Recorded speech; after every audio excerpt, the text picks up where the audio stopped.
Everyone, iOS 18.3 has just officially came out, so let's go and take a look at it on the iPhone XS and see if it's worth installing.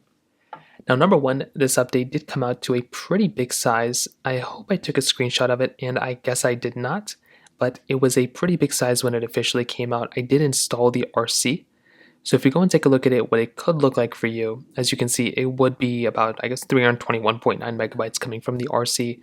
But as you can see right here, I'm basically running 18.3. Now, there are some cool improvements within this particular update. Number one, the calculator application. First of all, there were lots of Apple Intelligence improvements, but this iPhone does not have Apple Intelligence, so we're not even going to really hit on it. But the calculator got a really cool improvement back in. So it looks like originally there was a feature for us to go through and basically, use our calculator. But now if we go through and actually utilize this equal button, it should now go through and at least give us the capability of going through when we constantly hit the equal button over and over and over again. As you can see, it will continue to go ahead and actually keep counting. So that was something that was removed, and now it's actually gone through and been added back, which is really cool. There were also some Black Unity wallpapers, specifically for Black History Month. Those have been added within this particular update as well.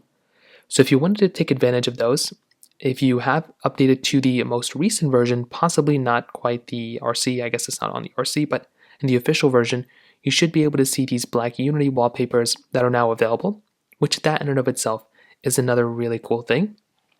On top of that, there were some keyboard issues that have now been fixed. So I don't think this has anything to do with the autocorrect, problems that a lot of people are having.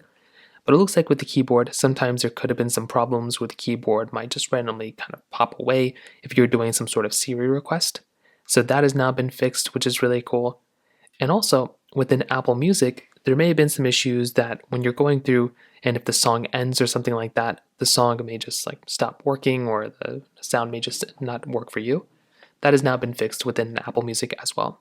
So those are kind of the main improvements within iOS 18.3. A lot of it was specifically for Apple Intelligence, but so far, I would definitely recommend installing it. It seems like a good update, but that's pretty much all there is to it.